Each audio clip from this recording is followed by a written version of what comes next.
Hey folks, man from the past here, just bringing up some things that are work related as far as truck driving in America.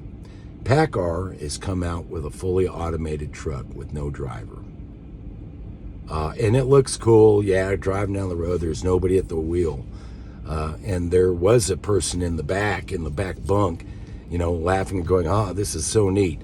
There's some real issues I have with fully automated trucking right now, let alone how that affects the multiple millions of drivers that we have out here on the road. One, we don't have the infrastructure to support such driving. Two, the American public are probably some of the worst drivers in the world, and it's only gotten worse once they took away coach and public schools from training drivers instruction and gave it to fly-by-night industries who not only teach you how to drive your little passenger four-wheeler, but also do air conditioning repair and other neat things like that. Also, there's a lot of felonious operators out there that are running driver's schools, which I find extremely suspect, especially in some of the major urban areas. Oh yeah, we'll teach you how to drive, blah, blah, blah. They do the bare bones minimum, and I can tell you as a professional driver out on the road, I can see it every day, 45 miles an hour through a construction zone or less, and people are blowing through it at 65 and 70. Speed limit might be 65, and you see people doing 85 and 90 heading into the Washington, D.C. Beltway. Because I guess the law doesn't apply to you if you live there. Of course, we know that relates to a bunch of other things. One law for thee, another for me. The issues I have with automated truck driving are as follows. One, what about hacking? All these trucks are linked up to satellites, GPS satellites, and are constantly updated, but what if it is hacked? What if there is a major malfunction or within that system and it has sensor issues or is being deliberately blinded by nefarious individuals? Okay, there's too many variables when you're dealing with this. Now, PACCAR has come out and said we need to have a driver up front. PACCAR is a company that works with Peterbilt and Kenworth trucks and make differentials, Cummins engines, things like that. And it sounds like a great idea, but let's go back to infrastructure. Our road systems in this country are in terrible shape. They've been neglected and abused for the last 30 years. They need to be updated.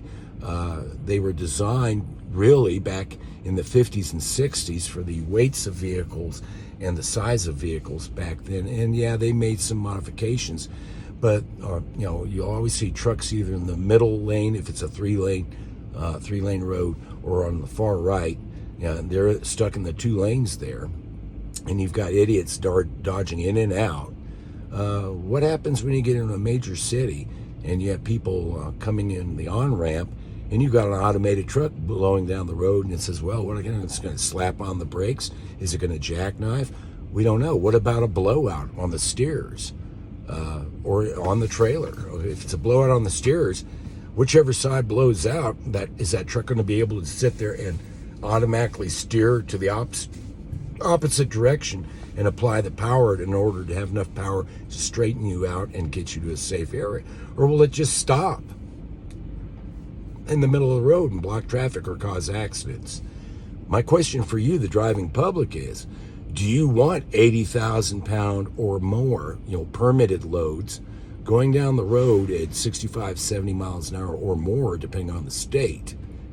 And you've got your entire family in the happy van or your SUV, and you're going to vacation. You've got these monsters out there with no human control at all, or very little, even if the driver's up front.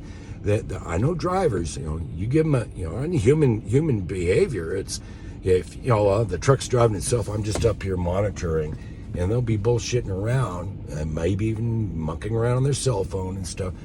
And next thing you know, there's an incident, or something changes a variable on the road, or there's an electromagnetic pulse that shuts down your computer, and now you've got a dead vehicle just rolling down the road with no control. And suddenly you want to grab the wheel and take over. Well, I don't know. I'm very wary about that. We're not ready infrastructure-wise for such vehicles. That said, I would love it if Elon Musk and the Doge team really looked into the Department of Transportation and find out where federal road funds are actually ending up at in these states. Now, we built the interstate system. It was supposed to be taken care of by some federal funding, but very limited. And states were supposed to sit there and continue to repair and improve these systems, and they haven't done it. Two states that come to mind being the worst one, probably New Mexico's probably got some of the worst roads. Indiana's got terrible roads in most areas. I mean, they're always working on them, but you never see them any really getting fixed, considering the volume of traffic. Also, what about the interstate system itself? It hasn't been improved. It's behind the times by about 30, 40 years, just with the amount of traffic we have out here. And yet you want to put automated self-guiding vehicles that weigh 80,000 pounds or more out on the road. With crumbling infrastructure across the country, probably not a great call at this time. Please share this video to the widest audience possible, because this affects all of us, not just because I drive a truck, but there are real serious security issues and dangers involved with this stuff. And I think it's premature right now to sit there and have fully automated vehicles on the current infrastructure we have. Just like the previous administration said that they were going to do $600 billion worth of road infrastructure, and it didn't happen. $42 billion for, chargers with an electrical grid that can't, support such chargers anyways, but they didn't build anything, or they built one or two of them for $42 billion. What a scam. We need to really be on guard with this, because this can open up major lawsuits and destroy the trucking industry as a whole. So yeah, fully automated trucks, not ready for it. And by the way, the interstate system in this country, and this is just my opinion, the interstate system needs to be a minimum of 6 lanes both ways. So if you've got, 2 lanes, north and south going, they need to be 3 lanes north and south, no matter where you are. And that we can get that money as long as it's overwatched and spent correctly, and not going into some states' general funds where they can fritter it away or make decisions. No, we'll repair that in about 5 years. We'll start repairing it. There's a lot of corruption going on in the Department of Transportation and in road infrastructure in the states itself.